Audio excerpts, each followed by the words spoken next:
Hello and welcome साथियों, मेरा नाम है दिलवीर सिंह खालसा और आज की क्लास में मैं आप सबका करता हूं स्वागत। साथियों, जैसे कि आप दोस्त जानते हैं कि कल से डेट इज़ 20 जनवरी से आपके JKSB जूनियर एशियन के एग्जामिनेशन आ रहे हैं। आप दोस्तों ने बहुत बड़े बेहतरीन तरीके से तैयारी की है। जो साथी हमारे साथ पहले से जुड़े हैं, आप दोस्त जानते हैं कि न्यूमेरिकल रीजनिंग का पोर्शन हो गया, जो भी आपके पास एग्जामिनेशन पोर्शन है उनके लिए हमने बहुत ही बेहतरीन तरीके से आप दोस्तों के साथ मिलकर एक साथ तैयारी की है।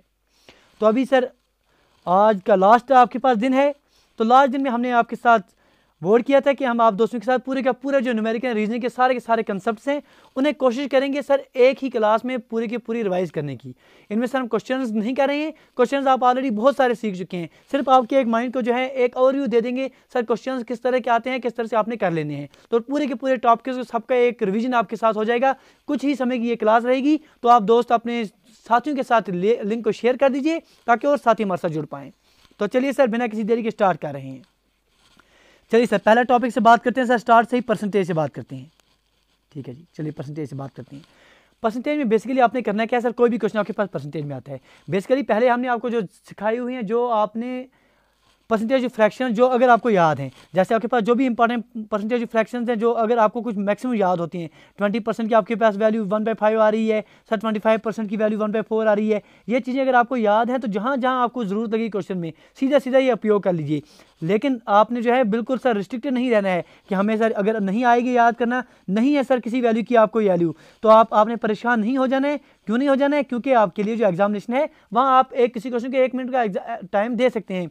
तो कोई भी क्वेश्चन आपके पास आ जाए, फॉर एग्जाम्पल कोई भी उल्टी सीधी आपके पास परसेंटेज वैल्यू दी जाए, 62% आपके पास आ जाए, सर आपको सीधा सीधा नहीं करना आता है तो आप 62/100 कीजिए सर, कोई परेशानी नहीं है। तो आपने जो है रिस्ट्रिक्टेड नहीं रह जाना है सर। आप बोल देंगे हमने सर पढ़ा है 62% को हम जो है सीधा 50% प्लस 12% लिखेंगे, फिर 50% को आप आधा लिखेंगे, फिर 12% को आप 10 + 2% लिखेंगे। नहीं, अगर सीधे सीधे आपको याद नहीं आ रहा है तो सीधा रिस्ट्रिक्टेड नहीं रहना है सर। किसी क्वेश्चन में ऐसा लग रहा है तो 62/100 लीजिए और क्वेश्चन को सॉल्व कर दीजिए। ठीक है जी। दूसरी बात जो परसेंटेज में आपने याद रखनी है, क्योंकि अभी लास्ट का टाइम आपके पास। दूसरी बात जो आप एग्जामिनेशन में याद रख लेंगे, कहीं पर आपके पास अगर इस तरह का आ जाएगा कि A% ऑफ B जो है, ये आपने याद रखना है कि आपके पास हमेशा ये B% ऑफ A आता है। ये याद रख लीजिएगा, B% ऑफ A के बराबर। फॉर एग्जाम्पल आपके पास कहीं पर दिया होगा, आपने निकालना होगा सर, आप निकालिए 35% निकालिए आप 100 का, तो आप इसका सीधे सीधे ले सकते हैं कि आपने 100% निकालना है 35 का, क्योंकि किसी चीज़ का 100% निकालना आसान है, इसीलिए आप 100% 35 लेंगे, इसकी वैल्यू सीधी 35 आ जाएगी। तो ये इंपॉर्टेंट रिलेशन याद रख दीजिएगा कि A% of B should be equal to B% of A। तो कहीं भी ये उपयोग हो सकती है। फॉर एग्जाम्पल आपसे एग्जामिनर पूछ सकता है कि आप हमें बताइए सर, कहीं पर क्वेश्चन आ जाएगा क्या कि आपके पास कोई क्वेश्चन दिया जाएगा, आपने वहाँ पता करनी होगी, आप निकालिए सर 45% ऑफ 200। ठीक है जी। तो सीधे सीधे या तो एक तरीका है कि आप 45/100 करेंगे फिर सॉल्व कर देंगे, या दूसरा तरीका आप इसका 200% निकाल देंगे 45 का, 200% निकाल देंगे 45 का, क्योंकि 45 का आपके पास 100% जो है 45 आ जाएगा, 200% × 2 आ जाएगी, डेट इसकी वैल्यू जो है वो 90 आ जाएगी। तो पहले स्टेप जो है इंपॉर्टेंट आप परसेंटेज के लिए याद रखेंगे। एक तो आपके पास जो परसेंटेज फ्रैक्शंस हैं वो वैल्यू आप याद रख सकते हैं, मैक्सिमम जो आपको याद है, जो आपने पढ़ा है बेहतर है। अभी सर नया कुछ नहीं देखिए। दूसरी बात, रिस्ट्रिक्टेड नहीं रहना है। कहीं पर आपके पास आ जाएंगे कि भाई हमें जो है कोई वैल्यू नहीं आ रही है, सीधा सीधा निकाल दीजिए, /100 कर दीजिए। जो भी परसेंटेज होगा, परसेंटेज का मतलब ही क्या है सर, जो भी वैल्यू दी हो, 1% होगा तो 1/100 कीजिए, इसकी वैल्यू आपके पास आंसर आ जाएगा। ठीक है जी। अगली बात आपने याद रख ली, इसमें जो हमने बोल दिया आपको A% of B should be taken a B% of A। तो ये चीज़ें आपने याद रख लेनी है as per as the percentage is considered. तो इन पर आप जिस तरह के क्वेश्चन आपके एग्जामिनेशन में आ जाते हैं वो तमाम एग्जामिनेशन में आप क्वेश्चन जो है बिना जिसके बिना परेशानी के कर सकते हैं। ठीक है जी। तो ये चीज़ें आपने याद रख लेनी है। कभी कभी क्वेश्चन दिया जाता है कि आपके पास इस पर क्वेश्चन किस तरह से आ सकते हैं एग्जामिनेशन में, क्या आपके पास कोई वैल्यू है, अगर उसकी अगर वैल्यू पहले किसी A% से बढ़ जाए, ठीक है जी, फिर आपकी उसकी वैल्यू जो है B% से कम हो जाए। ठीक है जी। ऐसे क्वेश्चन अगर आपके पास एग्जामिनेशन बन जाते हैं कि A% की अगर किसी कोई नंबर आपके पास दिया जाए, कोई भी चीज़ दी जाए, उसकी वैल्यू पहले A% से बढ़ रही है, फिर उसकी वैल्यू B% से बढ़ रही है, फाइनल पूछा जाए बताइए सर इसकी फाइनल में क्या असर होगा, तो आप पहले बोलेंगे सर A% से बढ़ रही है तो आप प्लस में A लेंगे। ठीक है जी। B% कम हो रहा है तो माइनस में B लेंगे, प्लस टाइम्स आप लेंगे, प्लस में आपके पास A आ जाएगा, इंटू में आप माइनस टाइम B करेंगे, डिवाइड बाय आप 100 करेंगे, तो ये जो नेट रिजल्ट आ जाएगा ये आपके पास आंसर आ जाएगा। फॉर एग्जाम्पल के लिए हम बोल रहे हैं, आपसे बोला जाए कि कोई पर्सन है सर, उसकी जो पे है, पहले जो जितनी भी उसकी पे थी हमें नहीं लेना देना, पहले उसकी पे जो है वो सर 10% से इंक्रीज़ हो गई, फिर उसकी पे जो है सर 15% से कम हो गई। ठीक है जी। आपने बताना है कि फाइनल उसकी पे पर क्या असर हुआ है। आप बोलेंगे सर पहले 10% इंक्रीज़ होगी तो आप प्लस में 10 ले लेंगे, 15% कम होगी तो माइनस में 15 ले लीजिए प्लस टाइम्स आपके पास 10 प्लस में है तो प्लस में 10 ले लीजिए मल्टीप्लाई इंटू आपके पास 15 कम हो रहा है तो माइनस में 15 ले लीजिए डिवाइड बाय आप 100 करेंगे, जो इसका रिजल्ट निकलेगा वो आपके पास इसकी वैल्यू आ जाएगी। ये 0 से आप 0 कैंसिल आउट कर देंगे, 5 2 ज़र 5 3 ज़र, ठीक है जी। ऐसे आप कर देंगे, इसकी वैल्यू जो भी आ जाएगी वो आप कर लेंगे। सर यहाँ पर आपके पास -5 आ जाएगा और यहाँ पर आपके पास माइनस में 1.5 आ जाएगा, तो आपके पास 5 6 माइनस टाइम्स 6.5 जो है इसका आंसर आ जाएगा। तो इस तरह से आपने देख लेना है कि अगर आपके पास वैल्यू पहले 10% से बढ़ रही है फिर 15% कम हो रही है तो ऐसे कंसेप्ट आपने पढ़ लेना है। क्या बोला हमने, अगर कहीं पर भी आपके पास क्वेश्चन दिया जाए कि किसी की वैल्यू आपके पास A% से पहले बढ़ रही है फिर B% से कम हो रही है, फाइनल रिजल्ट पूछा जाए या पहले A% से कम हो रही है फिर B% इंक्रीज हो रही है, या ऐसा दिया जाए कि आपके पास कोई वैल्यू है पहले A% से बढ़ रही है फिर B% से बढ़ रही है, फाइनल बताइए उसके इंक्रीज क्या आ जाएगा, डिक्रीज आ जाएगा, कितने का इंक्रीज आ जाएगा। तो आप लेंगे sir A plus times B plus times, जो A अगर पॉजिटिव है तो A लेंगे, अगर बी कम हो रहा है तो निगेटिव लेंगे, यहाँ पर इंक्रीज हो रहा है तो डिवाइड बाय आप 100 करेंगे तो जो वैल्यू आ जाएगी आपके पास आंसर आ जाएगा। तो ये आपके पास कंसेप्ट हो गया परसेंटेज का। जैसे भी क्वेश्चन अब इस पर आपके एग्जामिनेशन में आ जाएं वो आप जो है हमेशा याद रख लीजिएगा। कभी कभी क्वेश्चन सीधा सीधा दिया जाता है कि आपके पास कभी एक आपके पास वैल्यू है A% उसमें पहले इंक्रीज किया जाता है फिर आपके पास उसी में A% डिक्रीज किया जाता है। तो ये तो एक तो तरीका हो गया जो अभी हमने आपको सिखाया। दूसरा आप डायरेक्ट वैल्यू याद रख सकते हैं, अगर A% पहले इंक्रीज हो रहा है फिर A% से डिक्रीज हो सकता है तो हमेशा आपके पास डिक्रीज देखने को मिलेगा A% ऑफ A का, A% ऑफ A से ये वैल्यू जो है हमेशा डिक्रीज होगी। फॉर एग्जांपल कोई भी आपके पास पर्सन है उसकी सैलरी पहले 5% से इंक्रीज हो रही है फिर 5% से डिक्रीज हो रही है तो नेट में आपके पास क्या बनेगा सर, आपके पास नेट बोलेंगे सर 5% ऑफ 5 से इसकी वैल्यू जो है वो डिक्रीज हो जाएगी। 5% 5 क्या हो गया सर 5 डिवाइड बाई 100 ऑफ आप 5 करेंगे, इसका मतलब क्या हो गया सर आपने 25 डिवाइड बाई 100 निकालना है, डेट इज़ 1 डिवाइड 4 की वैल्यू डेट इज़ 0.25 जो है इतने % से वैल्यू जो है वो डिक्रीज हो जाएगी। तो बात आपने याद रख ली, बात आपने समझ ली, यही चीज़ें आपने याद रख लेनी है। परसेंटेज पर ऐसे ही क्वेश्चन आपको देखने को मिलेंगे, जो भी वैल्यू आ जाएगी आप इसका आंसर कर पाएंगे। चलिए सर आगे बढ़ेंगे। चलिए दूसरा जो टॉपिक हम आपके साथ डिस्कस करेंगे वो आपके पास है सर प्रॉफिट एंड लॉस। ठीक है जी, प्रॉफिट एंड लॉस पर आपके पास जो क्वेश्चन आएंगे किस तरह कंसेप्ट बनते हैं वो चीज़ याद रख दीजिए। देखिए सर प्रॉफिट एंड लॉस में आपने पहले सिंपल 2 चीज़ें याद रखनी है। एक तो आपके पास होती है सर कॉस्ट प्राइस, दूसरी आपके पास होती है सेलिंग प्राइस। कॉस्ट प्राइस वो कीमत जिस पर आप कोई चीज़ खरीद रहे हैं, सेलिंग प्राइस वो कीमत जिस कीमत पर आप कोई चीज़ बेच रहे हैं। अगर आपके पास सेलिंग प्राइस ज़्यादा होगी कॉस्ट प्राइस से तो आप मुनाफे में चल रहे हैं सर, आप प्रॉफिट में चल रहे हैं। अगर आपके पास कॉस्ट प्राइस या आपकी सेलिंग प्राइस से ज़्यादा है तो सर आप लॉस में चल रहे हैं, ये चीज़ आपने याद रख लेनी है। अब लॉस हो या आपके पास प्रॉफिट हो, इसकी अगर आपने परसेंटेज निकालनी है तो परसेंटेज हमेशा आपके CP पर निकलेगी। अगर आपने प्रॉफिट का परसेंटेज निकालना है तो आपके पास प्रॉफिट का परसेंटेज कितना है, जो भी आपका प्रॉफिट होगा डिवाइडर आप करेंगे CP इंटू आप करेंगे 100, ये आपके पास वैल्यू आ जाएगी प्रॉफिट परसेंटेज की। अगर आपके लॉस का परसेंटेज आपने निकालना है वो किसके बराबर होगा सर, आपने लॉस ले लिया कितना हो गया, डिवाइड बाय आप निकालेंगे हमेशा CP पर इंटू 100 करेंगे तो इसकी वैल्यू जो है आपके पास लॉस की परसेंटेज आ जाएगी। एक चीज़ याद रख दीजिए, लॉस हो या प्रॉफिट हो दोनों का परसेंटेज जो है, लॉस परसेंटेज हो या आपके पास प्रॉफिट परसेंटेज हो, is always calculated on CP। ठीक है जी, अच्छे से समझ लेने हैं बातों को। क्या बोला अभी तक हमने, क्या आपके पास CP हो SP हो, ये चीज़ें आपको पता है कि अगर आपके पास SP ज़्यादा है CP से तो आप मुनाफे में चल रहे हैं सर, प्रॉफिट है। इन दोनों का जो डिफरेंस आ जाएगा वो आपके पास प्रॉफिट कहलाएगा। अगर आपके पास CP ही ज़्यादा है SP से तो आप लॉस में चल रहे हैं, जो इन दोनों में डिफरेंस आ जाएगा वो आपके पास लॉस है।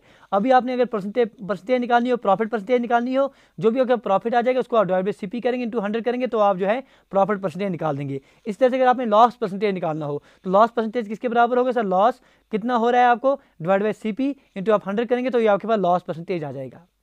ठीक है जी। कभी अगर फॉर एग्जाम्पल आपको क्वेश्चन दिया जाए, बोला जाए क्वेश्चन में कहीं पर बोला जाए कि आपने कोई सेल की, कोई आपने ट्रांजैक्शन की, उसमें आपको सर मुनाफा जो है प्रॉफिट जो है प्रॉफिट परसेंटेज आपकी 25% है। क्या है सर, प्रॉफिट परसेंटेज 25% है। 25% का आपने समझ लेना है सर, 25% को आप जब फ्रैक्शन में चेंज करें 25 डिवाइड बाय 100 आपके पास 1 डिवाइड बाय 4 आ जाएगा। तो यहाँ से आप एक बात हमेशा याद रखिए, जब भी आपके पास ऐसा दिया जाए कि परसेंटेज आपके पास कुछ परसेंटेज दिया जाए उसको आपने फ्रैक्शन में चेंज कर दी, जो भी आपके पास डिनोमिनेटर होगा उसको आप CP लीजिए, जो भी आपके पास न्यूमरेटर होगा उसको आप प्रॉफिट लीजिए, इन दोनों को ऐड कीजिए, जो आप निकलेगा वो आपके पास SP आ जाएगा। फॉर एग्जाम्पल यहाँ CP की वैल्यू आपके पास यहाँ 4 आ जाएगी, आप पर प्रॉफिट आपको कितने का हो रहा है सर, 1 का हो रहा है, मतलब आपके पास जो SP है वो आपके पास कितनी आ जाएगी सर, 4 + 1 वो आपके पास 5 आ जाएगी। तो अब जो गिवन कंडीशन होगी उसको अप्लाई करेंगे आपके पास आंसर जो है आ जाएगा। ये चीज़ें आप प्लीज़ याद रख दीजिएगा, अच्छे से समझ लीजिएगा, तभी आपके पास बात बनेगी। फॉर एग्जांपल ये चीज़ इन पर क्वेश्चन कैसे आ सकता है सर? क्वेश्चन आ सकता है आपके पास, एग्जामिनेशन बोल सकता है एग्जामिनर कि आपके पास कोई आर्टिकल है सर, आपने उसको बेच डाला 25% के मुनाफे पर बेच डाला, ठीक है जी, 25% के मुनाफे पर आपने उसको बेच डाला, तो इसका मतलब ये होना चाहिए आपके पास कि जो आपके पास एसपी निकलेगा वो उसका 125% निकलेगा सीपी का। फॉर एग्जांपल सर, एग्जांपल के तौर पर हम कह रहे हैं, एग्जांपल के तौर पर हम आपसे कहें कि आपके पास कोई भी पर्सन है, उसके पास सर कोई भी आपके पास उसकी किताब थी कोई, ठीक है जी, कोई पर्सन है उसने कोई किताब खरीदी सर, उसके पास सीपी जो है उस किताब का सर वो 50 रुपये आ गया, ठीक है जी, उसने इस किताब को जो है एसपी इस किताब को कितने पर बेच दिया सर? 75 रुपये का बेच दिया। आपको पूछा जाए आप बताइए सर इसका प्रॉफिट परसेंटेज कितना है? आप देखें सर एसपी कितना है सर? 75 है, सीपी कितना है? 50 है, दोनों का डिफरेंस कितना हो गया सर? 25 हो गया। 25 आपके पास प्रॉफिट हो गया, प्रॉफिट डिवाइड बाय आप करेंगे सर 50 दैट इज सीपी करेंगे इंटू आप 100 करेंगे तो आपके पास वैल्यू कितनी आ जाएगी? 52 इंटू 50% का जो है आपके पास मुनाफा यहाँ देखने को मिल रहा है। अभी कभी बोला जाए क्वेश्चन में एग्जामिनेशन में कि आपके पास कोई भी ट्रांजैक्शन हो रही है, इसमें जो आपके पास दुकानदार है, कोई भी जो ट्रेडर है उसे लॉस हो रहा है सर, कितने का लॉस हो गया सर? फॉर एग्जांपल बोला जाए उसे सर 60% का लॉस हो गया, ठीक है जी। आप 60% को क्या लिख सकते हैं? 60 divide by 100 that is 6 divide by 10 that is आपके पास ये 6 डिवाइड बाई 10 आ जाएगा। इसको आप कितना ले सकते हैं सर? 2 3 ज़र 2 5 ज़र दैट इज 3/5 इसकी वैल्यू आ सकती है। तो जो डिनोमिनेटर आ जाएगा ये आपके पास हमेशा सीपी रहेगा। अभी लॉस आ जाएगा, जो न्यूमरेटर आ जाएगा इसमें आप लॉस ले सकते हैं, और जो इन दोनों का डिफरेंस आ जाएगा, सीपी कितने में आपने खरीदी सर? 5 रुपये में खरीदी, नुकसान कितने का सर? 3 का हुआ, इसका मतलब आपने बेचा कितने का सर? 5 - 3 वो आपके पास 2 का बेच डाला। अब जो गिवन कंडीशन होगी उसको अप्लाई करेंगे, आपके पास आंसर जो है विद इन सेकंड्स आ जाएगा। फॉर एग्जांपल हम कह रहे हैं आपको कि आपके पास कोई भी दुकानदार है, उसने कोई भी चीज़ खरीदी है सर, जब आपको बोला जाए कि कोई दुकानदार है उसने कोई pen sir, for example pen की बात करेंगे, उसने पेन जो है 80 रुपये में खरीदी है, 80 रुपीज़ उसने पेन खरीदी है। अब हम कह रहे हैं सर उसने इस पेन को बेचा और उससे लॉस जो है फॉर एग्जांपल 20% का उसको लॉस हो गया। आपसे पूछा जाए सर आप इसकी एसपी बताइए, जो आप इसकी सेलिंग प्राइस बताइए, आप बोलेंगे सर 20% का लॉस हो गया, ठीक है 20% का वैल्यू क्या हो गया सर? 1/5 हो गया। मतलब जो डिनोमिनेटर है ये आपके पास क्या आ जाएगा? 5। आपके पास जो सीपी है वो किसके बराबर आ जाएगा सर? 5 के बराबर। जो डिनोमिनेटर है, जो ऊपर न्यूमरेटर आ रहा है सर, वो लॉस कितने का हो रहा है सर? 1 रुपये का हो रहा है। मतलब जो आपके पास एसपी होनी चाहिए कितने का होना चाहिए? 5 - 1 कितने हो गए सर? 4 होने चाहिए। लेकिन गिवन सीपी आपके पास कितना है सर? 80 रुपया। इसका मतलब 5 की वैल्यू कितनी आ जाएगी सर? 80। 1 की वैल्यू कितनी आ जाएगी? 5 को 80 से आप जब डिवाइड कर देंगे वो 16 हो गया, ठीक है जी। इसका मतलब 1 की वैल्यू 16 है तो 4 की वैल्यू कितनी आ जाएगी? 4 इंटू आप 16 करेंगे वो आपके पास 64 आ जाएगा। मतलब आपके पास जो एसपी है वो 64 आ जाएगी। कहने का मतलब ये है कि 80 रुपये की आपने चीज़ सीपी खरीदी थी और 64 में आपने उसको बेच डाला।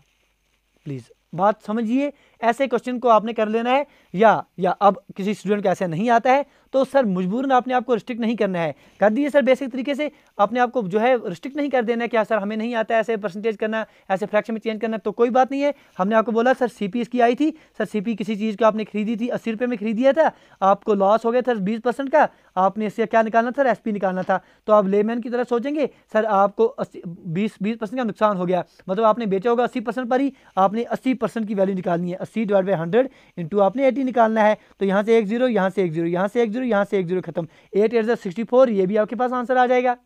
तो जैसे मर्जी है, लेकिन आपने कंसेप्ट को क्या करना है सर? अच्छे से क्वेश्चन करके आना है। मतलब क्वेश्चन आपने छोड़ने नहीं है, आपने टारगेट अपना 20 आउट ऑफ 20 इसमें रखना ही रखना है, ठीक है जी। तो ये कंसेप्ट आपको क्लियर हो गए कि प्रॉफिट परसेंटेज हो या आपके पास लॉस परसेंटेज हो, बात जब भी कैलकुलेट होगी they are always calculated on the CP. चलिए सर आगे बढ़ेंगे। प्रॉफिट एंड लॉस पर एक और कंसेप्ट आपके पास बनता है जिस पर क्वेश्चन आपके पास देखने को मिलता है। ऐसे क्वेश्चन आ जाते हैं सर, कभी कभी दिया जाता है। फॉर एग्जांपल आपके पास कोई पर्सन है जो उसको कॉस्ट प्राइस पड़ी कुछ आर्टिकल्स की, वो आ जाती है सेलिंग प्राइस अब कुछ आर्टिकल्स के बराबर, आपसे पूछा जाता है आप बताइए सर प्रॉफिट परसेंटेज या लॉस परसेंटेज इसमें कितने का है। फॉर एग्जांपल क्वेश्चन दिया जाता है कभी कि कोई भी पर्सन है सर जो उसकी सीपी जो कॉस्ट प्राइस उसको 20 आर्टिकल्स की बनी, जो कॉस्ट प्राइस उसको 20 आर्टिकल्स की पड़ी, वो किसके बराबर है सर? वो आपके पास एसपी ऑफ 18 आर्टिकल्स के बराबर है। फॉर एग्जांपल ऐसे क्वेश्चन आपके एग्जामिनेशन में आते हैं कि आपके पास cost price of 20 articles is equal to selling price of 18 articles. आपसे पूछा जाता है सर आप मुनाफा बताइए इसका कितना हो जाएगा। एक तो सर जो कंसेप्ट आप समझेंगे, अगर आप सिंपल आप इसको ऑब्जर्व करेंगे, आप बोलेंगे सर 20 आर्टिकल्स की जो सीपी है वो 18 आर्टिकल के एसपी के बराबर है। मतलब सीधे सीधे ये कहेंगे कि जब आप 18 आर्टिकल बेच रहे हैं तो सीधे सीधे आपको 2 आर्टिकल्स का मुनाफा हो रहा है। तो आपके पास प्रॉफिट परसेंटेज अगर आपसे पूछा जाए तो आप बोलेंगे सर 2 आर्टिकल्स का मुनाफा हो रहा है किस पर सर, 18 आर्टिकल्स पर, इंटू आप 100 करेंगे तो आपके पास आंसर जो है कितना आ जाएगा, सीधे सीधे इसको सॉल्व कर देंगे। 2 1 2 9 दैट इज 100 डिवाइड बाई 9, इतना परसेंटेज का आपके पास वैल्यू जो है आंसर आ जाएगा। ठीक है जी, ऐसे आप करेंगे तो आपके पास आंसर विद इन सेकंड्स आ जाएंगे। अब आप दोस्तों को ऐसा समझ नहीं आ रहा है तो बेसिक कंसेप्ट आपके पास तो पड़ा है, बेसिक कंसेप्ट इस्तेमाल कीजिए। बेसिक कंसेप्ट आपका कहाँ जाएगा, बेसिक कंसेप्ट ही लगाएंगे। आप क्या करेंगे, ऐसे क्वेश्चन में अगर आपको ये एक तरीका नहीं आ रहा है, नहीं हिट कर रहा है एग्जामिनेशन में, वरना हमने आपको बोल दिया कि ऐसे क्वेश्चन अगर आ जाए कि आपके पास दिया जाए सर आपके पास 20 आर्टिकल की जो सीपी है वो आपके पास 18 आर्टिकल के एसक्यू के बराबर है, तो आप देख रहे हैं सर 18 आर्टिकल जब आप बेच रहे हैं सीधे सीधे 2 आर्टिकल्स को आपको मुनाफा हो रहा है। मतलब 2 आर्टिकल का मुनाफा किस पर हो रहा है सर, आपके पास 18 आर्टिकल्स पर। इसको आप सॉल्व करेंगे, परसेंटेज देखेंगे कितना आ रहा है, वो आपके पास आंसर हो जाएगा। ऐसे नहीं आ रहा है एग्जामिनेशन में, आपको समझ नहीं आ रहा है ऐसे करने को, तो आप क्या कर सकते हैं, आप बोलेंगे सर बेसिक तरीके से आप क्वेश्चन कर दीजिए। आप बोलेंगे चलिए मान दीजिए कि सीपी जो है, सीपी एक आर्टिकल का आपके पास जो है 10 रुपये आ रहा है, सीपी 20 आर्टिकल्स का कितने का आ जाएगा सर, 200 रुपये आ जाएगा फॉर एग्जांपल के तौर पर। एसपी अगर 18 आर्टिकल्स का कितने का आ जाएगा, वो आपके पास 200 रुपया। ठीक है जी, क्योंकि कंडीशन दोनों के बराबर, ये 200 के बराबर आ जाएगी। फिर एसपी एक आर्टिकल का किसके बराबर आ जाएगा, 200 डिवाइड बाई आप 18 करेंगे, वो आपके पास आ जाएगा एक आर्टिकल का कितना आपके पास एसपी आ गया। फिर दोनों को आप माइनस करेंगे तो वहाँ से आपके पास परसेंटेज आ जाएगा, एक आर्टिकल पर कितने का मुनाफा आपके पास हो रहा है, उसको परसेंटेज में चेंज करेंगे, इंटू आप 100 करेंगे तो आपके पास आंसर आ जाएगा। एक तो हो गया सर बेसिक तरीका जो हमने आपको करके दिखा दिया, ये वाला हो जाए, या अगर आपको ये समझ आ रहा है, ये तरीका समझ आ रहा है तो ऐसे करेंगे तो टाइम आपका बच सकता है। तो ये कंसेप्ट हैं, ये इस तरह के क्वेश्चन आपके प्रॉफिट एंड लॉस में से बन सकते हैं। चलिए जी, अगला जो टॉपिक आपके पास आ रहा है जिस पर क्वेश्चन आपके एग्जामिनेशन में आ सकता है सर, वो इंपॉर्टेंट टॉपिक है टाइम एंड वर्क। ठीक है जी, इस पर आपके एग्जामिनेशन में अच्छे क्वेश्चन आ सकते हैं। देखिए इन पे कंसेप्ट किस तरह के क्वेश्चन आ सकते हैं, किस तरह का आपने पढ़ना है। यहाँ अगर आपके पास कभी दिया जाए इस तरह से क्वेश्चन अक्सर आते हैं कि फॉर एग्जाम्पल ए कोई पर्सन है, वो किसी काम को फॉर एग्जाम्पल एक्स डे में, चलिए सर एग्जाम्पल 15 दिन में फॉर एग्जाम्पल कर रहा है। बी दूसरा पर्सन है, ये किसी काम को 10 दिन में कर रहा है। सी तीसरा पर्सन है, सर वो इसी काम को 30 दिन में कर रहा है। तो आपसे पूछा जाए, आप सर हमें बताइए कि आप अगर ये तीनों के तीनों मिलेंगे तो कितने दिन में काम कंप्लीट हो जाएगा। ऐसे कंसेप्ट में आप क्या करेंगे, जो आपके पास डेज दिए गए हैं तीनों का आप जो है एलसीएम ले लेंगे। क्या ले लेंगे, तीनों का एलसीएम ले लेंगे। ले लिया इन तीनों का एलसीएम, वो कितना हो गया सर, वो 30 हो गया। जो ये 30 आ जाएगा आपके पास, ये टोटल वर्क हो जाएगा। ठीक है जी, अब इस टोटल वर्क को अपने वर्क डे से डिवाइड कीजिए। 30 डिवाइड 15 कितना हो गया सर, 2 हो गया। 10 से इसको डिवाइड करेंगे तो आपके पास 3 हो गया। 30 को 30 से डिवाइड करेंगे तो सर 1 हो गया। तो ये जो आपके पास बन के आ जाएंगी यहाँ पर, ये आपके पास एफिशिएंसीज आ जाएंगी। क्या आ जाएंगी, एफिशिएंसीज आ जाएंगी। ये आपके पास डेज हैं, कितने डेज में काम कर रहे हैं, ये आपके पास एफिशिएंसीज आ जाएंगी। तो ये जो एलसीएम इनका आ जाएगा उसे आप टोटल वर्क कहेंगे। अब अगर आपसे पूछा जाए तीनों मिलकर कितने दिन में काम करेंगे, तो आप तीनों की एफिशिएंसी देखेंगे कितनी आ जाएगी, 3 और 2 5, 5 और 1 कितना हो गया सर 6। टोटल एफिशिएंसी तीनों की कितनी हो गई सर, 6 हो गई। 6 को डिवाइड करेंगे 30 को डिवाइड करेंगे 6 से, और आपके पास आंसर कितना हो गया सर, 5 दिन में तीनों मिलकर काम कर देंगे। अब अगर इसके बजाय ये पूछा जाए, सर आप 3, आप ये छोड़ दीजिए कि 3 छोड़ दीजिए, अब आप बताइए ये अगर आप इनमें से सिर्फ आपको बोलना हो कि बताइए सर बी और सी मिलकर काम कर रहे हैं तो कितने दिन में काम कंप्लीट हो जाएगा। तो आप देखेंगे सर बी और सी की एफिशिएंसी कितनी हो रही है, बी और सी की एफिशिएंसी कितनी हो रही है दोनों की मिलकर। बी की एफिशिएंसी 3 है, सी की एफिशिएंसी 1 है, मतलब दोनों की एफिशिएंसी सर 4 है। मतलब अभी जो 30 का काम है वो किस एफिशिएंसी करना है, 4 से करना है। इसको डिवाइड करेंगे 2 2 2 15 तो 7.5 जो है 7.5 दिन में ये काम कंप्लीट कर देंगे दोनों मिलकर। इसके बरकत अगर ये पूछा जाए सर आपके पास ए और सी मिलकर काम करें तो कितने दिन में हो जाएगा, आप बोलेंगे सर ए की एफिशिएंसी 2 है, सी की एफिशिएंसी 1 है, दोनों की एफिशिएंसी 2 + 1 3 हो गई। 30 को 3 से डिवाइड करेंगे तो 10 जो है आपके पास आंसर आ जाएगा। कहने का मतलब ये है कि आपके पास इस तरह के क्वेश्चन एग्जामिनेशन में आ जाएं तो परेशान नहीं होना है। तो ऐसे क्वेश्चन को बिल्कुल इस तरह से एफिशिएंसी मेथड से इस्तेमाल कीजिए कि कभी दिया जाए ए 15 दिन में कर रहा है, बी 10 दिन में कर रहा है, सी 30 दिन में कर रहा है। तीनों के डेज का जो आप एलसीएम लेंगे वो आपके पास टोटल वर्क बन के आ जाएगा। इस वर्क को अपने डे से डिवाइड कीजिए, वो आपके पास एफिशिएंसी आ जाएंगी तीनों की। अब जिसका पूछा जाए उसकी एफिशिएंसी उसको डिवाइड कर दीजिए, आपके पास आंसर आ जाएगा। ठीक है जी, चलिए ये कंसेप्ट, इस पर आ जाएंगे आपके क्वेश्चन टाइम एंड वर्क पर। और एक कंसेप्ट जिस पर क्वेश्चन आपके एग्जामिनेशन में टाइम एंड वर्क से आते हैं सर, वो आपके पास एमडीटी फार्मूला, जिसे एमडीएच फार्मूला हमने आपको पढ़ाया है। फॉर एग्जाम्पल क्वेश्चन किस तरह से आते हैं, क्वेश्चन बोले जाते हैं सर आपके पास दिया जाए फॉर एग्जाम्पल कि 10% जो हैं वो 20 मकान, ठीक है जी, 20 हाउस 12 दिन में बना रहे हैं। फॉर एग्जाम्पल ऐसे क्वेश्चन आपके बोले जाएँ कि 10 मजदूर मिलकर 20 मकान 12 दिन में बना रहे हैं, अगर हर एक दिन में ये 12 घंटे काम कर रहे हैं, फॉर एग्जाम्पल ऐसा क्वेश्चन दिया जाए, तो आपसे पूछा जाए कि आप हमें बताइए अगर 24% जो है 24 मजदूर काम कर रहे हैं, ठीक है जी, आपने बताना है कि 24 मजदूर जो हैं 32 मकान अगर हर एक दिन में ये 16 घंटे काम करेंगे, 16 घंटे काम करेंगे तो इनको कितने दिन लगेंगे। ऐसे क्वेश्चन आपके पास आ जाते हैं। या कभी ऐसे पूछे जाते हैं कि 10 बंदर 10 केले 10 दिन में खाते हैं, तो एक बंदर एक केला कितने दिन में खाएगा। ऐसे क्वेश्चन हमने आपको पढ़ाए हैं, सिखाए हैं, सीखे हुए हैं। तो ऐसे क्वेश्चन अगर आ जाते हैं MDH फार्मूला इस्तेमाल करेंगे। वो क्या है सर, आपके पास हमने पढ़ाया कि M1 D1 T1 divide by W1 should be equal to M2 D2 T2 divide by W2। M1 क्या है सर, नंबर ऑफ पर्सन पहले कितने आ रहे हैं, D1 कितने हैं, कितने डेज वो काम कर रहे हैं, T1 क्या है, कितने आवर्स वो काम कर रहे हैं, W1 क्या है, कितना वो काम कर रहे हैं, M2 क्या है, कितने पर्सन आपने बाद में दिए होंगे, D2 क्या है, कितने घंटे वो कितने दिन वो बाद में काम कर रहे होंगे, T2 जो है कितने टाइम वो बाद में काम कर रहे होंगे, W2 जो है वो कितने काम कर रहे होंगे। जैसे यहाँ पर अगर M1 की वैल्यू देखेंगे सर आपके पास 10 आ जाएगा, ठीक है जी। अगर आप यहाँ पर देखेंगे कि D1 की वैल्यू क्या है सर, आपके पास D1 की वैल्यू सर 12 आ रही है, तो यहाँ आप 12 ले लेंगे। T1 कितने घंटे सर वो काम कर रहे हैं, 12 घंटे काम कर रहे हैं, तो आप सर इंटू 12 कर देंगे इसको, डिवाइड बाई कितना काम कर रहे हैं सर, कितने मकान बना रहे हैं सर, 20 बना रहे हैं, तो डिवाइड बाई 20। ये किसके बराबर है, आपने निकालना क्या है सर, आपको 24% पता है तो आप 24 ले लेंगे, ठीक है जी, इंटू आपके डेज आपने निकालना है तो D2 ले लेंगे। कितने घंटे वो काम कर रहे हैं सर, 16 घंटे काम कर रहे हैं, होल डिवाइड बाई कितने मकान बना रहे हैं सर, 32 बना रहे हैं, इसको सॉल्व करेंगे तो आपके पास D2 की वैल्यू आ जाएगी। कहने का मतलब ये है कि आपके पास कभी कभी ऐसा दिया जाता है, अक्सर क्या होता है सर, काम सेम होता है, अक्सर क्वेश्चन में आपके जो दिए जाते हैं वो काम सेम होता है, तो वहाँ बोला जाता है सर आपके पास 10 आदमी जो हैं 10 मकान 10 दिन में बना रहे हैं, ठीक है जी, ये पर्सन है, ये आपके पास हाउस हो गए, ये आपके पास डेज हो गए। आपके पास कभी बोला जाता है कि 10% 10 मकान 10 दिन में बनाते हैं, 1% एक मकान कितने दिन में बनाएगा, तो सीधे सर ये अप्लाई कीजिए, M1 D1 T1 divide by W1 should be equal to M2 D2 T2 divide by W2, तो आपके पास आंसर आ जाएगा। जब यहाँ पर T की वैल्यू ना दी हो, जैसे यहाँ पर दिया गया था 10% 10 दिन में 10 मकान बनाते हैं, कितने घंटे वो काम कर रहे हैं दिन में नहीं दिया है, तो T जो है यहाँ से क्या कैंसिल आउट कर दीजिए, M1 D1 divide by W1 बन के आ जाएगा is equal to M2 D2 divide by W2। तो ये फार्मूले, ये कंसेप्ट आपने याद रख लेने हैं, इन पर क्वेश्चन आपके एग्जामिनेशन जरूर बनेंगे। टाइम नंबर पर और एक कंसेप्ट ऐसे क्वेश्चन आपके पास दिए जाते हैं, फॉर एग्जाम्पल कभी बोला जाता है कि सर ए कोई पर्सन है, ए जो है बोला जाता है कि ए जो है सर बी से 40%, फॉर एग्जाम्पल बोला जाए कि ए 40% मोर एफिशिएंट देन बी, ज़्यादा है, ठीक है जी, ए बी से 40% ज़्यादा एफिशिएंट है। इस तरह से बोला जाए कि सी जो है वो 20% लेस एफिशिएंट है, किससे, बी से लेस एफिशिएंट है वो 20%। अब बोला जाए कि सर ए और बी दोनों मिलकर कुछ दिन में काम कर रहे हैं, फॉर एग्जाम्पल 12 दिन में काम कर रहे हैं, तो आपसे पूछा जाए कि और बी और सी अगर मिलकर यही काम करेंगे तो कितने दिन में कर देंगे।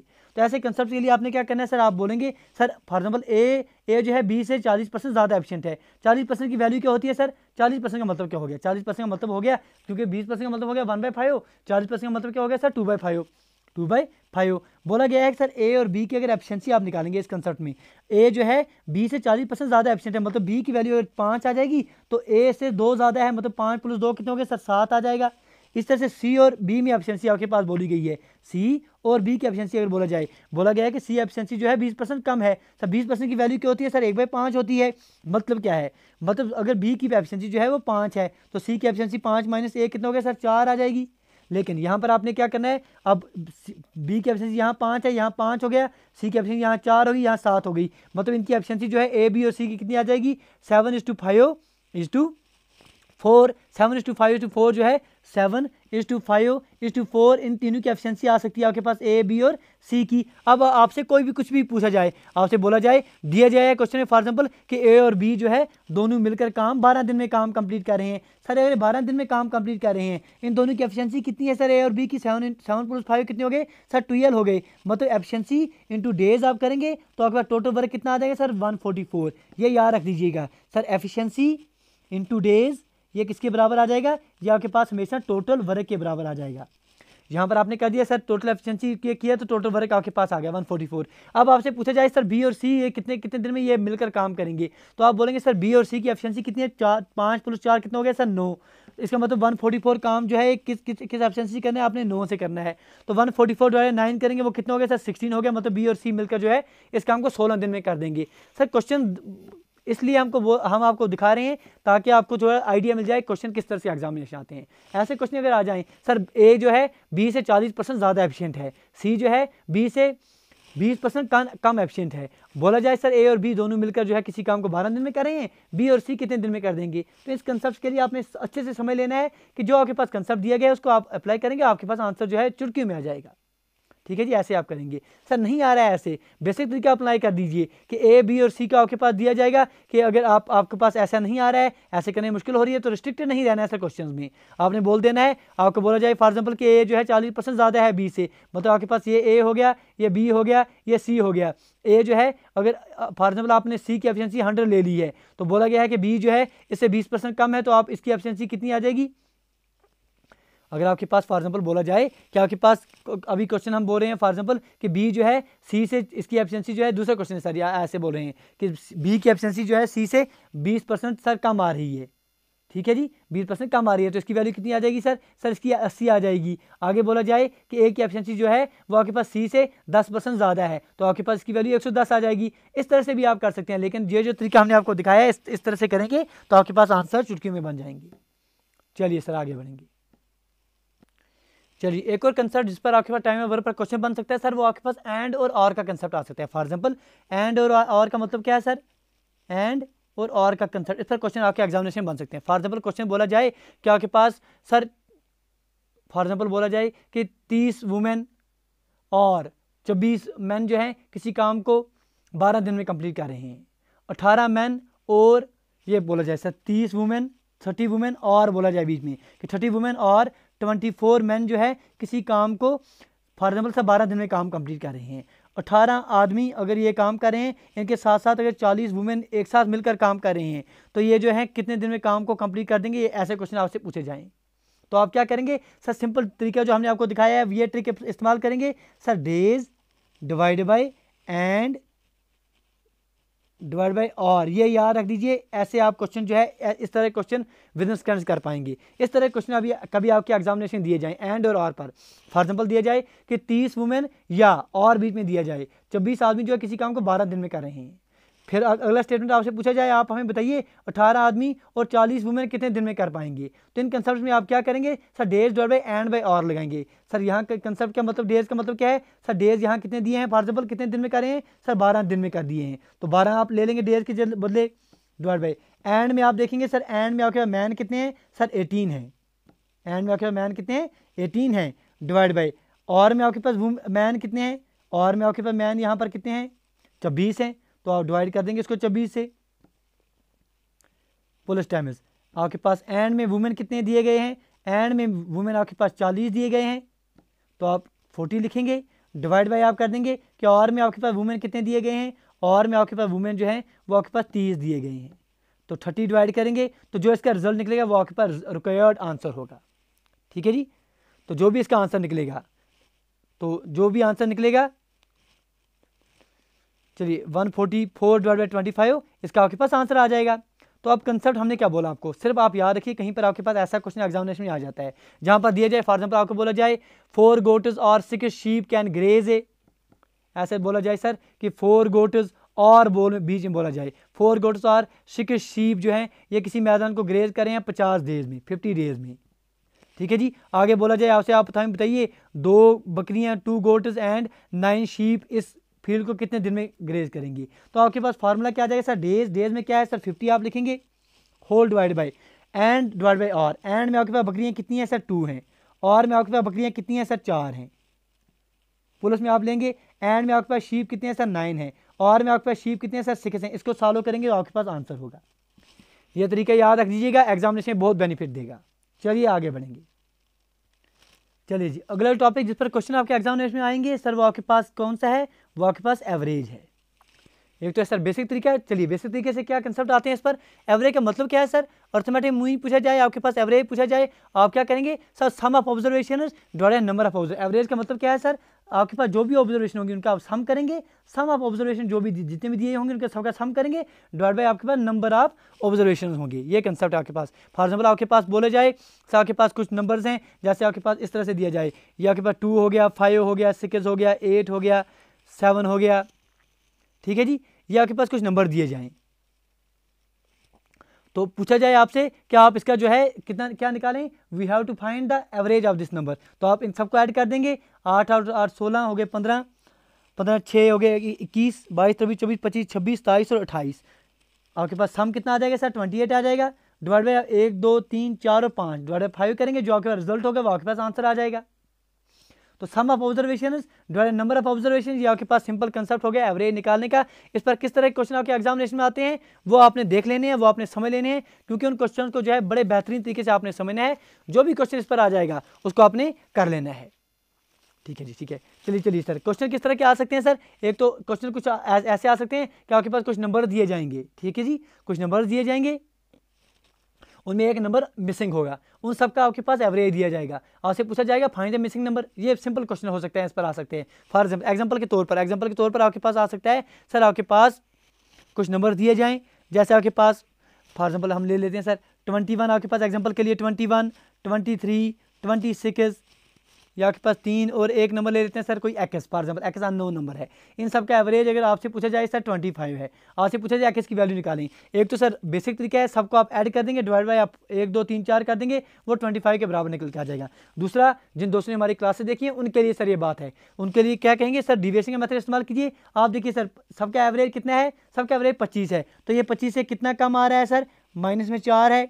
ये 25 से कितना कम आ रहा है, माइनस में 2 है। ये 25 से कितना ज़्यादा है सब, प्लस में 1 है। ये 25 से कितना ये कम है ये ज़्यादा है वो आपको नहीं पता है। अब इन सब का जो सम है वो 0 आना चाहिए, तो -4 -2 प्लस एक्स प्लस जो यहाँ पर आ जाएगा वो आपके पास 0 होना चाहिए। तो यहाँ पर कितना आ जाएगा, 4 और 2 कितना हो गया 6, -6, ये आपके पास हो गया -6 प्लस 1 कितना हो गया सर, वो आपके पास -5 हो गया। -5 को यहाँ पर क्या करें, आपके पास 0 हो जाए तो आपको +5 करना पड़ेगा, मतलब यहाँ पर जो डिविएशन है +5 की डिविएशन दिखाना चाहिए। +5 का मतलब क्या है सर, एक्स की वैल्यू यहाँ पर कितनी होनी चाहिए, 25 + 5 हो गया आपके पास 30 जो है इसका आंसर होना चाहिए।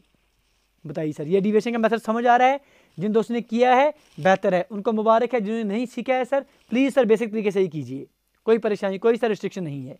जिनको देखना है फिर एक बार हम आपको बता रहे हैं, आपको इस तरह के कंसेप्ट दिए जाएं कि आपके पास कंसेप्ट बोला जाए कि आपके पास कुछ नंबर्स हैं, उनका आपके पास एवरेज दिया गया है। सर कितना एवरेज दिया गया है, फॉर एग्जांपल आपके पास 3 नंबर्स हमने दे दिए, 4 नंबर्स 21 23 26 एक्स, इन सब का एवरेज आपके पास 25 है। आपसे पूछा जाए you have to find the unknown X, तो आप क्या बोलेंगे सर, आपके पास सबका एवरेज कितना है 25 है। सर 21 25 से कितना कम आ रहा है, अगर आप 21 देखेंगे 21 25 से कितना कम आ रहा है सर, आप -4 देखेंगे, इससे 23 कितना कम आ रहा है, -2 है।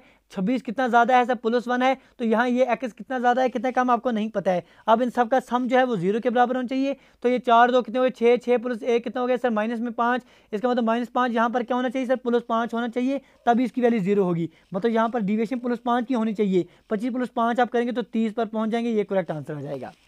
चलिए सर, ये तरीका हमने आपको सिखाए हुए, ये सीखा हुआ है। अगला जो कंसेप्ट एवरेज पर जिस तरह क्वेश्चन पूछे जाते हैं सर, इस पर और एक कंसेप्ट, इस पर क्वेश्चन आ सकते हैं। फॉर एग्जाम्पल क्वेश्चन पूछे जाते हैं कुछ इस तरह से कि आपके पास फॉर एग्जाम्पल कुछ स्टूडेंट्स हैं या कोई पर्सनस हैं, कोई आपके पास फैक्ट्री है। चलिए स्टूडेंट्स की एग्जाम्पल लेते हैं।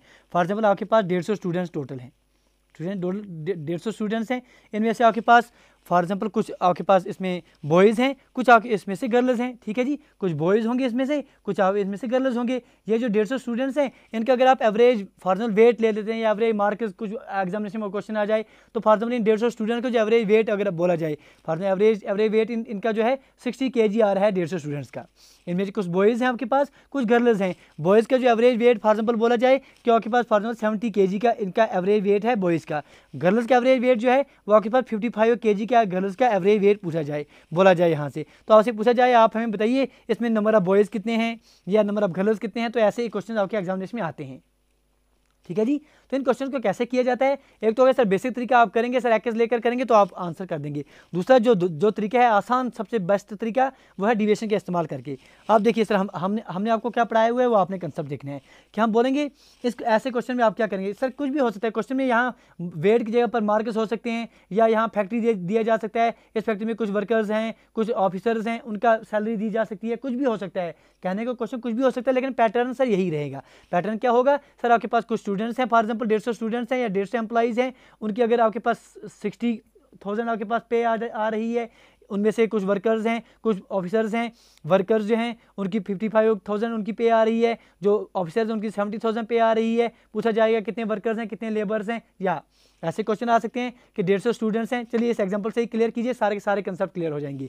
150 स्टूडेंट्स हैं आपके पास पूरे क्लास में, 60 kg इन सब का जो है एवरेज वेट आ रहा है। इनमें से कुछ बॉयज़ हैं आपके पास कुछ गर्ल्स हैं, बॉयज़ का एवरेज वेट 70 kg आ रहा है, गर्ल्स का एवरेज वेट 55 kg आ रहा है। आपसे पूछा जाए सर आप बताइए नंबर ऑफ बॉयज़ यहाँ कितने हैं, तो आप क्या करेंगे इन क्वेश्चन में, सबसे आसान तरीका देखिए इनमें करने का तरीका क्या है, आप बोलेंगे फॉर एग्जांपल 2 मिनट के लिए मान लेंगे कि इसमें नंबर ऑफ बॉयज जो है वो 21 हैं, तो इसका मतलब नंबर ऑफ गर्ल्स कितने हो जाएंगे, 150 टोटल है, सो 150 माइनस 21 जो है इसमें जो है वो गर्ल्स हो जाएंगी। ठीक है जी।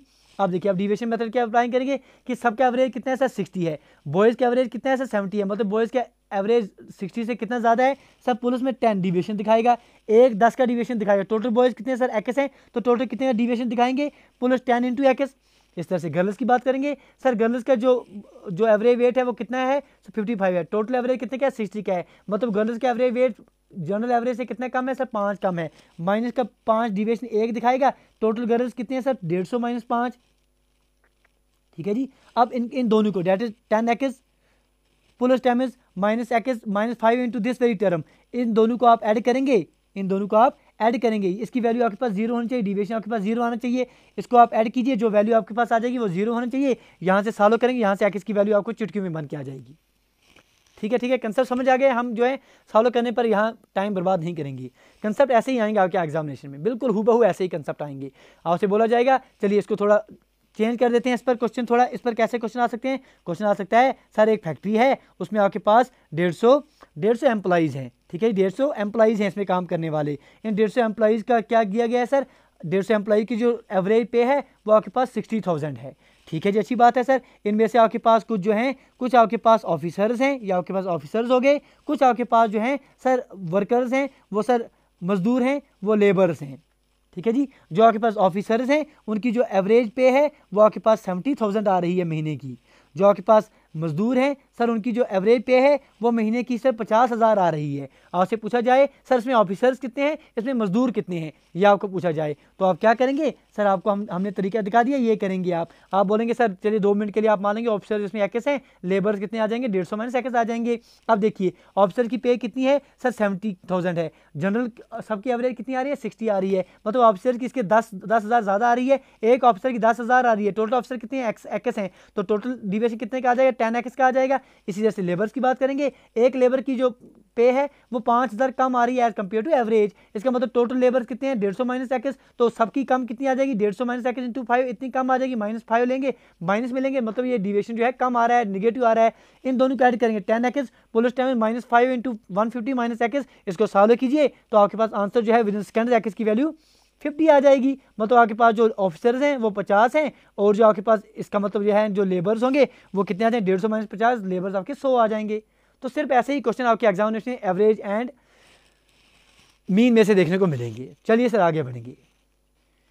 चलिए जी, अगला जो टॉपिक जिस पर आपके एग्जामिनेशन क्वेश्चन देखने को मिलेंगे वो कौन सा है सर, वो आपके पास रेशियो एंड प्रोपोर्शंस, इस पर क्वेश्चन आपके पास देखने को मिलेंगे।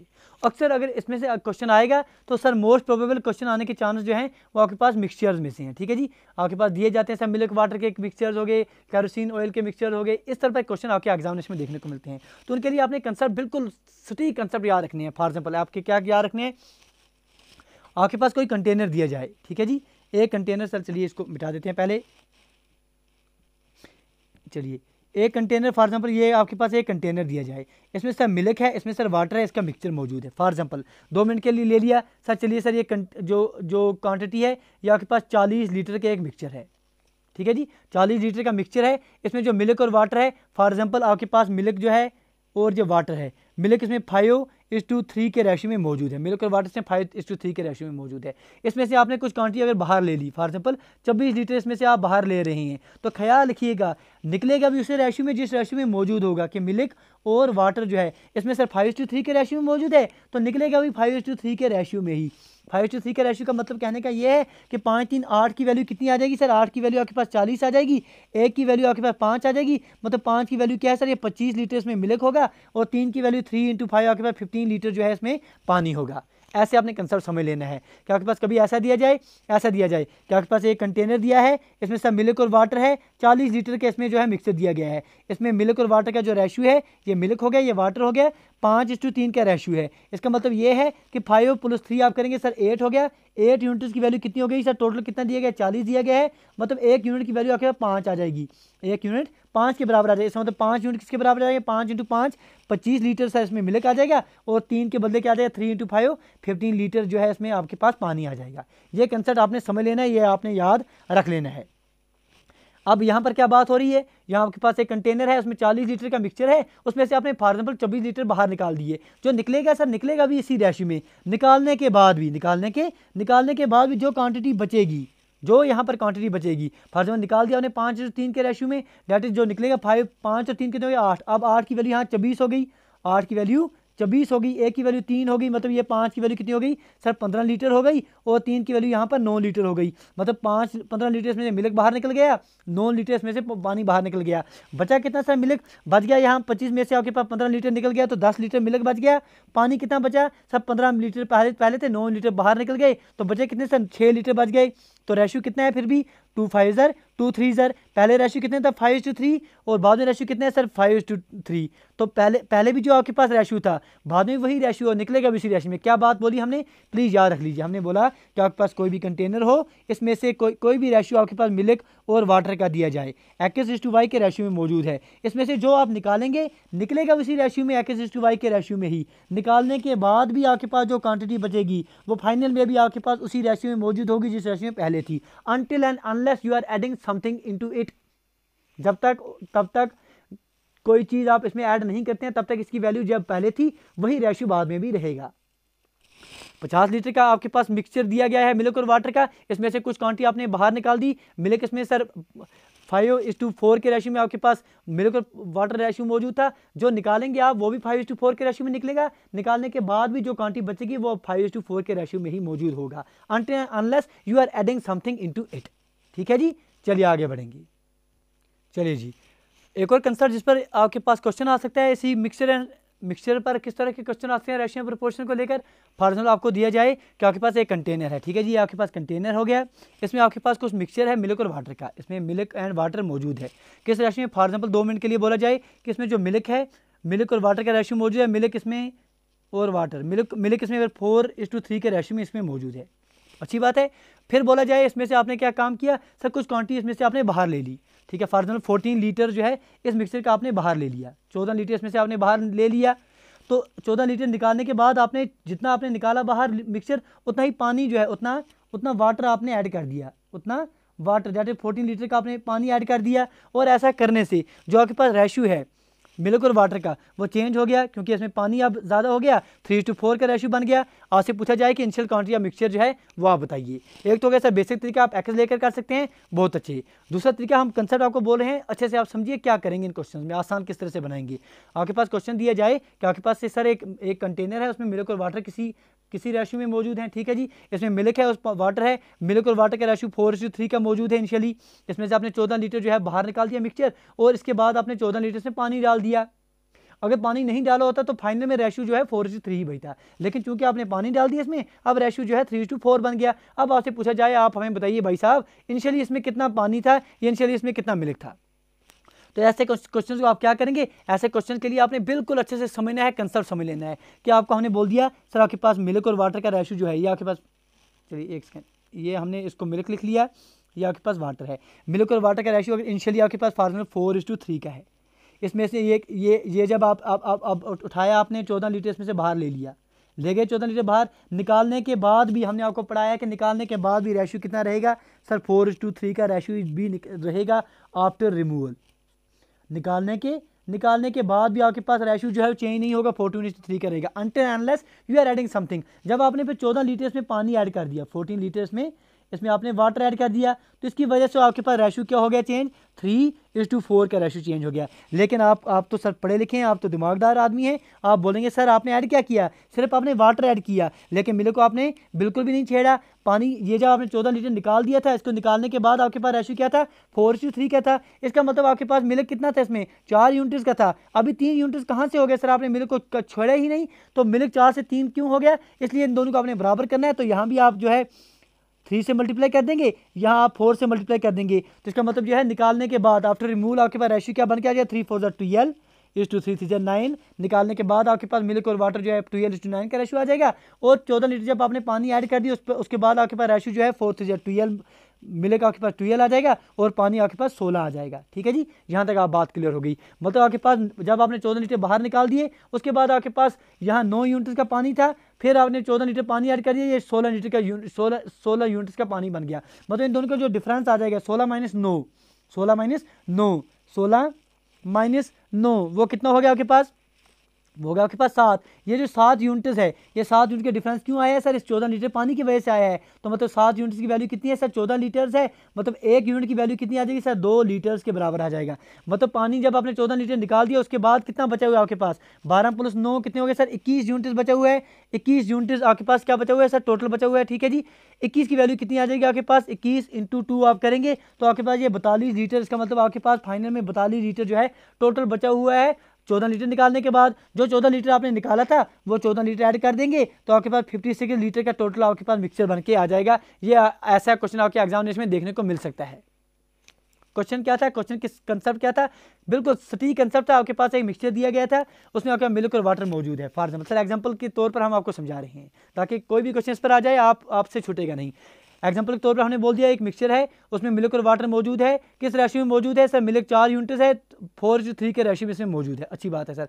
इसमें से कुछ क्वांटिटी आपने बाहर निकाल दी, 14 लीटर आपने बाहर निकाल दिया, जितना आपने निकाला उतना ही आपने पानी ऐड कर दिया, इसकी वजह से रेशियो जो है चेंज हो गया, 3:4 बन गया। अभी आपसे पूछा जा रहा है you have to find the initial quantity of the mixture. ठीक है जी, आपने क्या बोला सर, आपके पास मिल्क और वाटर पहले किस रेशियो में मौजूद था, 4:3 के रेशियो में मौजूद था, 14 लीटर निकाल दिया। सर निकालने के बाद भी until and unless you are adding something, जब तक आप कोई चीज़ इसमें ऐड नहीं कर रहे हैं तब तक रेशियो जो है बिल्कुल जितना पहले था, जो रेशियो पहले था 4:3 का, वो सर बरकरार रहेगा, उसमें कोई फेरबदल नहीं होगा। लेकिन अब आपने 14 लीटर पानी ऐड कर दिया, उसकी वजह से आपके पास रेशियो 3:4 का हो गया। लेकिन आपने दिमाग लगाया, समझे भाई सर चेंज तो सिर्फ पानी होना चाहिए, 3 यूनिट का था अब 4 यूनिट हो गया, अच्छी बात है, लेकिन मिल्क 4 यूनिट का था, 4 यूनिट का ही रहना चाहिए था, फर्क नहीं होना चाहिए था। इसलिए इन दोनों को बराबर करने के लिए यहाँ आपने 3 से मल्टीप्लाई कर दिया, यहाँ 4 से मल्टीप्लाई कर दिया। इसका मतलब ये हो गया कि 14 लीटर निकालने के बाद आपके पास जो रेशियो आ रहा है वो 12:9 का आ रहा है।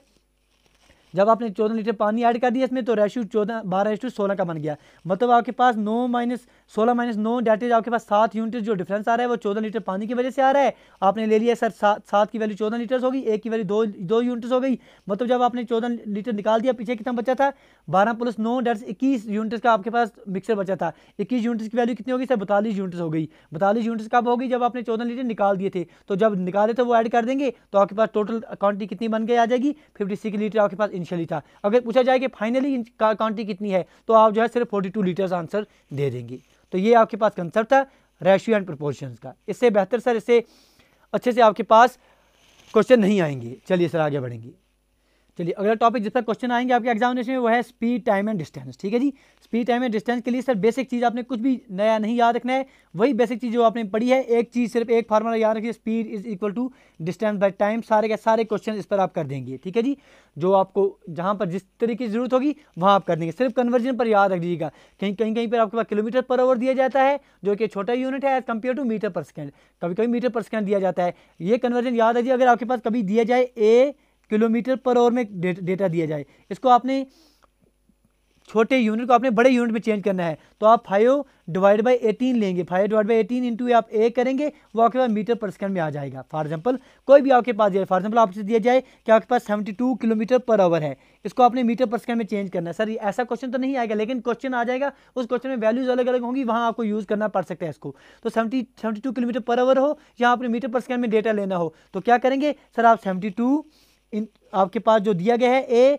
इसको मल्टीप्लाई कर देंगे 5/18 से, तो आपके पास आंसर कितना आ जाएगा सर, विद इन सेकेंड्स आपके पास 18 4 इंटू 5 कितना हो गया सर, 20 मीटर पर सेकेंड इसका आंसर आ जाएगा। तो क्या बोला हमने, अगर आपके पास कभी भी डेटा किलोमीटर पर आवर में दिया जाएगा, 1 किलोमीटर पर आवर उसको मीटर पर सेकंड में चेंज करना है तो नथिंग 5/18 से मल्टीप्लाई कर दिए। इसका उल्टा क्या हो गया सर, इसका उल्टा ये हो गया, अगर आपके पास डेटा दिया जाए सर ए मीटर पर सेकंड में दिया जाए, बड़ा यूनिट है, इसको छोटे यूनिट में चेंज करना है, तो इसको आप 18/5 से मल्टीप्लाई करेंगे, इंटू आप ए लिखेंगे, ये आपके पास किस में डेटा आ जाएगा सर, ये आपके पास किलोमीटर पर आवर में डेटा आ जाएगा।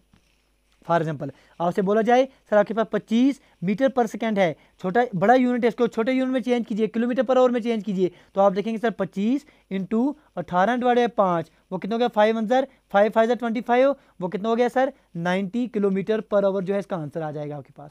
तो ये बेसिक चीज़ है, इस पर कंफ्यूज नहीं हो जाना।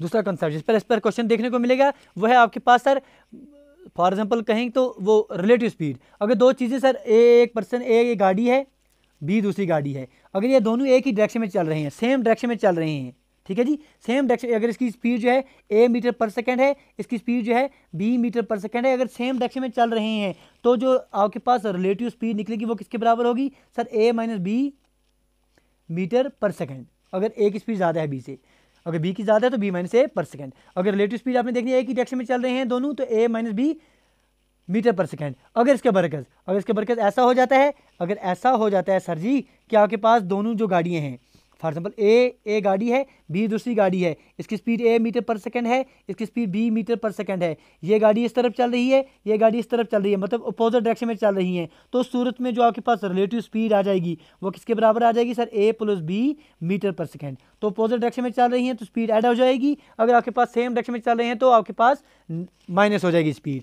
दूसरा तीसरा कंसेप्ट इसमें जो याद रखना है वो आपके पास एवरेज स्पीड होता है। एवरेज स्पीड कैसे निकालेंगे, जो आपके पास टोटल डिस्टेंस आ जाएगी, जितनी भी टोटल डिस्टेंस होगी कवर, जितनी कोई बॉडी करेगा, डॉलर आप टोटल टाइम लेंगे, कितना उसको टाइम लगेगा टोटल डिस्टेंस कवर करने में, ये आपके पास एवरेज स्पीड आ जाएगी। तो यहाँ से आप जो है कंसेप्ट निकाल सकते हैं। सिर्फ एक कंसेप्ट पर आप जो है कंफ्यूज हो जाते हैं बच्चे, कभी कभी दिया जाता है, फॉर एग्जाम्पल सर आपके पास 3 पर्सन दिए जाए, फॉर एग्जाम्पल ए बी और सी, ए एक पर्सन है, बी दूसरा पर्सन है, सी तीसरा पर्सन है, इन तीनों की जो स्पीड का रेशियो है, फॉर एग्जाम्पल आपके पास दिया जाए कि इसकी स्पीड जो है 2:3:5 का इनकी स्पीड का रेशियो है। आपसे बोला जाए आप हमें बताइए सर इनको जो टाइम कितना लगेगा, इनके टाइम का रेशियो पूछा जाए, कोई भी दोस्त सीधा 5:3 उल्टा नहीं लिख लेना, जो लिखेगा सर बिल्कुल गलत कर देगा। ऐसे क्वेश्चन में आपने क्या करना है, आपको अगर आपको स्पीड का रेशियो दिया गया है, स्पीड का रेशियो दिया जाए, आपसे पूछा जाए इन तीनों के जो है टाइम कितना लगेगा, टाइम का रेशियो आपने निकालना है, तो आप क्या करेंगे सर इनको उल्टा कर देंगे, 1/2:1/3:1/5। अब तीनों का एलसीएम आप ले लेंगे, 5 3 हो गया आपके पास 15 दूनी कितने हो गए सर 30 से अब 30 को इन तीनों का एलसीएम क्या आ जाएगा, 5 3 और 2 का वो आ गया आपके पास 30 को आप डिवाइड करते जाइए सर, 2 से डिवाइड कीजिए, वो कितना हो गया सर 15 हो गया। अब यहाँ 30 है, 30 को 3 से डिवाइड कीजिए, वो कितना हो गया सर 10 हो गया। 30 को 5 से डिवाइड कीजिए, वो कितना हो गया सर 6 हो गया। मतलब टाइम का रेशियो जो है इनका क्या आ जाएगा, 15:10:6 आ जाएगा।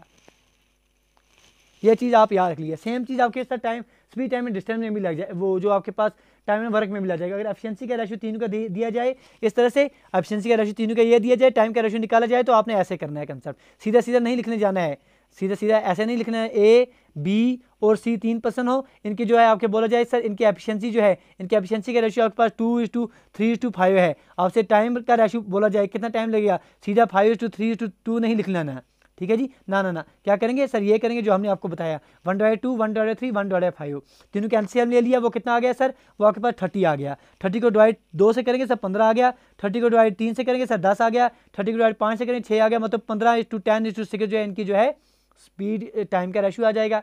ये चीज़ याद रख दीजिएगा।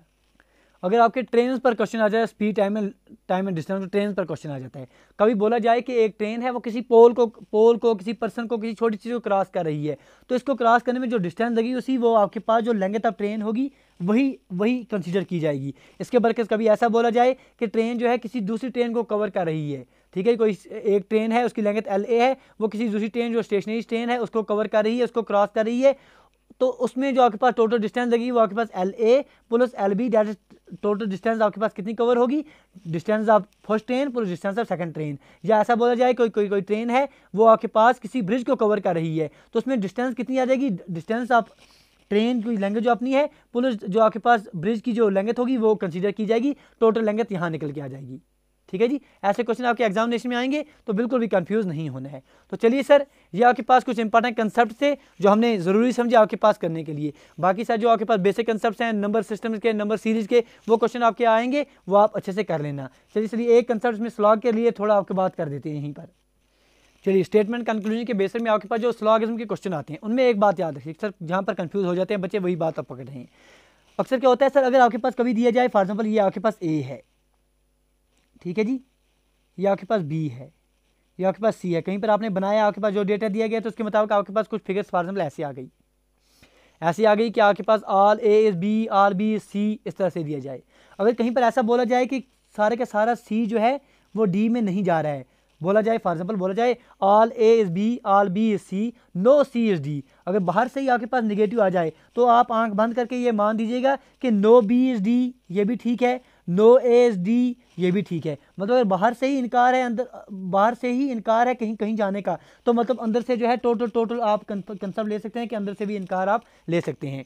ये एक पहला कंसेप्ट हो गया कि अगर आपको ऐसा बोला जाए कि आपके पास ये बोला जाए कि नो सी इज डी, इसका मतलब ये हो जाएगा ऑटोमेटिकली कि no B is D, no A is D. ये चीज़ आपने याद रख लेनी है।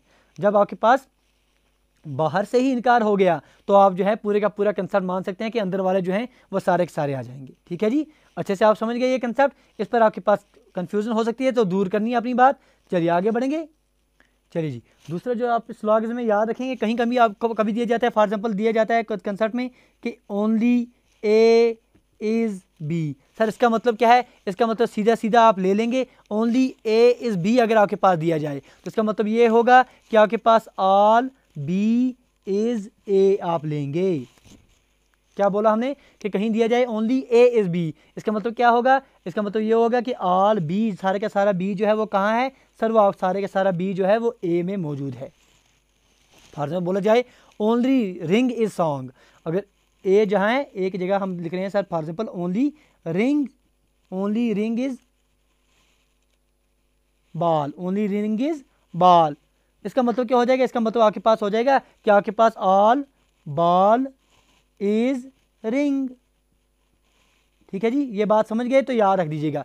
कहीं बोला जाए कि ओनली ए इज बी, इसका मतलब ये है कि ऑल बी इज ए। ठीक है जी, अगली बात आपने याद रखनी है इसमें। अगली बात जो आप स्लॉगन में याद रखेंगे सर वो ये है कि आपके पास कहीं ऐसा स्टेटमेंट आ जाए, सम पॉजिटिव आ जाए प्लस में आपके पास नो आ जाए, तो इसका रिजल्ट हमेशा आपके पास ईदर और होता है, ईदर और होता है। इसमें कन्फ्यूजन आप दोस्तों को हो जाती है। फॉर एग्जांपल सर हम आपको एग्जांपल बोल रहे हैं, एग्जांपल आपके पास इस तरह से दिया जाए, ये आपके पास ए है, ये आपके पास बी है, some A is B, no B is C. ठीक है जी, नो बी इज़ सी। आपसे इस कंक्लूजन बोला जाए कि सम ए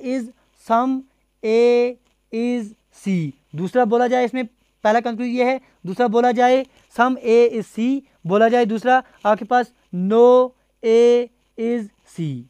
तो आप क्या बोलेंगे? सम ए इज सी, सम ए सी आपको दिखाई दे रहा है, आप बोलेंगे सर पहला नहीं आ रहा है, नो ए इज सी, कोई भी ए सी नहीं है, आप बोलेंगे सर ये भी नहीं आ रहा है। लेकिन अगर ऐसे पास आ जाए कंसेप्ट आपके पास कि सम ए इज सी, आप देख रहे हैं इसका मतलब क्या है? आपको बोला है कुछ ए जो है वो सी है, दूसरा ऑप्शन बोल रहा है कोई भी ए सी नहीं है। या तो सर ये हो सकता है या तो ये हो सकता है, या तो या तो कोई कुछ ए जो है वो सी हो सकता है, या ऐसा हो सकता है या तो कुछ भी ए जो है सी नहीं होगा। तो इसका मतलब इसका रिजल्ट आपके पास हमेशा इधर और आ जाएगा। ये कंसेप्ट याद रख दीजिएगा।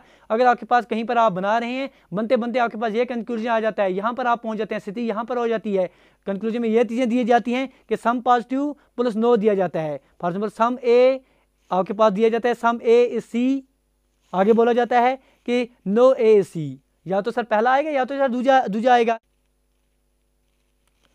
तो चलिए सर इस क्लास को यहीं तक रखते हैं। उम्मीद करेंगे आप दोस्तों ने जो है बहुत बेहतरीन तरीके से सीखा होगा और बहुत बेहतरीन तरीके से जो है आप अच्छे से कल का पेपर करके आएंगे। हमारी तरफ से आप दोस्तों को बहुत बहुत शुभकामनाएं। होप आप दोस्त जो हैं बहुत बेहतर करेंगे। Thank you, thanks a lot for watching. Do take your best care और चैनल को सब्सक्राइब करना दोस्त ना भूलना।